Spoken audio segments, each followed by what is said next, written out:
This is the military equivalent of Amazon.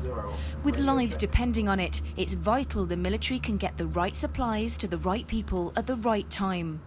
To train for this crucial role, 4 Regiment of the Royal Logistic Corps have taken over a corner of the busy civilian shipping port of Hartlepool for Exercise Iron Python.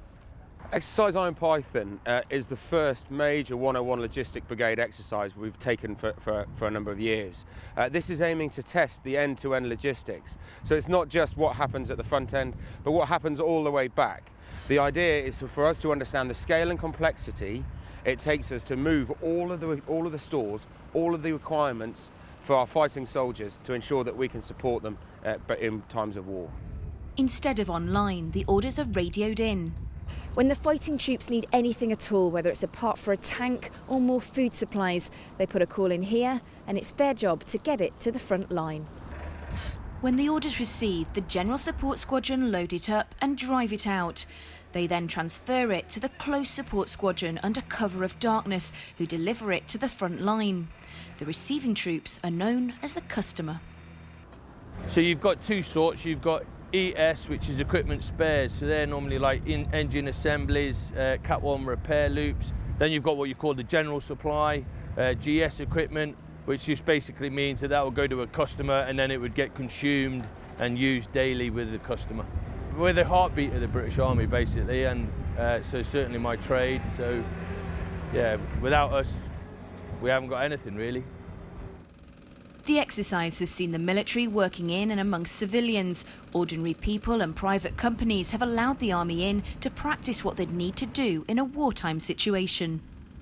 We've really tried to innovate. We've tried to take ourselves and put ourselves where we would expect to be operating in war. That is not on a military training area, that's not in a wood block, that's actually in the urban fringes, that's operating amongst a normal population to ensure that we can do this.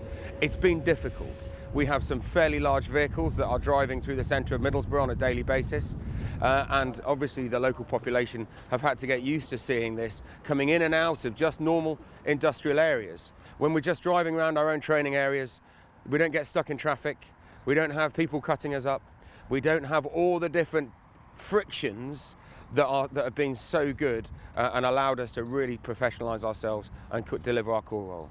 It's made it a lot more realistic in the sense that if we were to deploy anywhere, we would be working with civilians. And you're from around here as well, aren't you? How strange is that?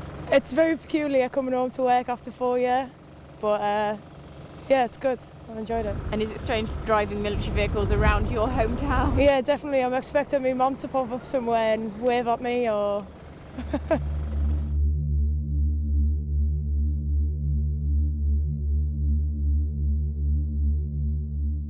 A cold, wet, rather miserable day on Otterburn training area, but the gentle drizzle is soon shattered. With everything the fighting troops could possibly need all safely stored at Hartlepool Port, these essential supplies must be carefully defended. So the next part of Exercise Iron Python is learning how to protect them. Plastic explosives are used to create battle noise simulation for the troops as they prepare to fire their allocation of 9 anti-tank missiles. Through the miserable fog, you can just about make out the target they're aiming for.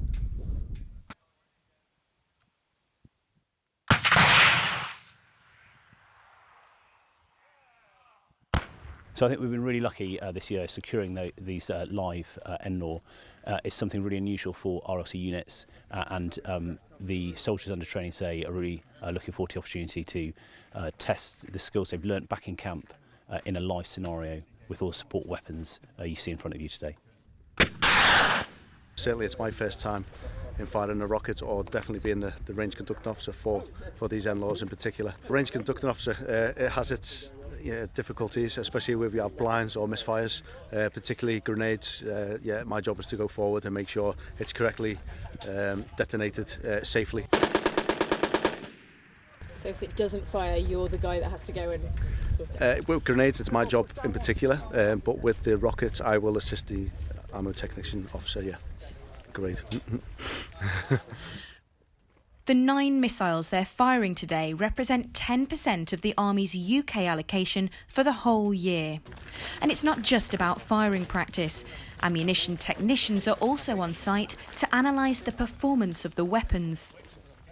The NLAW system has been in since 2009 and is going out of service in 2029. So it's in for quite a while. We have a large number of the stockpile. Hence we're allowed to give munitions out for in-service surveillance purposes, which is what we're doing here today. So that's our role here, is to conduct surveillance on the weapon systems being fired. So you're actually analysing its performance? Yes, we are. And what are you looking for? We're looking to see that the missile goes down range and hits the target and functions as intended. And we're also here to assist if anything should go wrong with the missile system. Not that we're planning for that to happen. And the missile system has a very good serviceability rate, so that shouldn't be happening at all. The weapon system, it's designed to go into 2 attack modes. There can be a direct attack mode or an overhead top attack mode. So the direct attack mode, the fire will get the tank in his sights, and you'll fire at the tank, and the missile will go down range and impact the side of the tank. In the overhead top attack mode, the missile will go down range but fly slightly above the tank and fire their warhead down into the top of the tank, which is a softer part of the tank. And you're better at getting a kill rate on the tank firing in overhead top attack mode.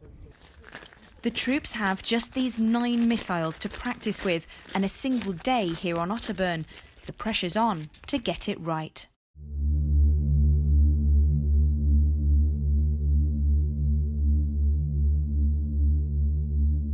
11:50 p.m. 4 vehicles fully laden with supplies for the front line wait patiently on a side road just outside Catterick. The section commander moves in first with 2 quick reaction force vehicles to ensure the location is clear of the enemy and suitable for the distribution to go ahead.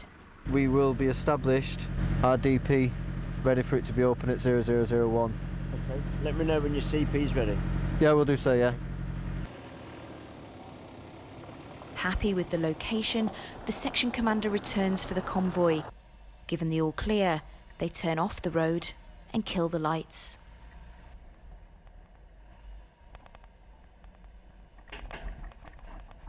Okay, bit of a situation update. The battle group is on its way into the DP location. So the battle group is inbound. The vehicles need to be as camouflaged as they possibly can, which is very difficult in an open area like this. However, one easy step of doing it is putting things across the windscreen to just reduce glare. So if an enemy looks in, they don't get that bouncing back of light or anything like that. With both delivering and receiving vehicles in place, the transfer of supplies can begin.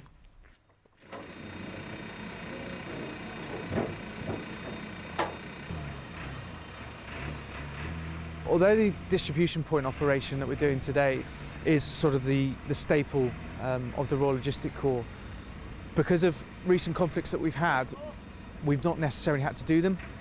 So it's a bit of a forgotten art that we're getting back into practicing. So you'd have to look quite far back for full-on distribution operations, as you've seen here today.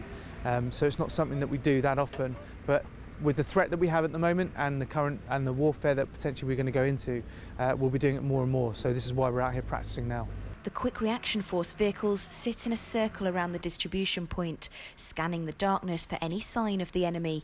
The transfer is going smoothly. But then... See them white lights? See if you can see through your MVGs what that is over there, mate.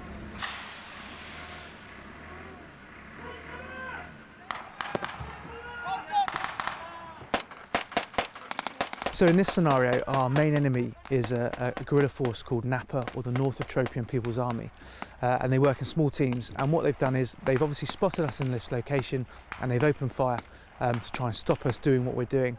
Obviously, we're quite a big and easy target, quite static. So they've opened fire, and the Shmulis have gone up, and the flares have gone up, and our guys are getting attacked by small arms. QRF Commander, QRF.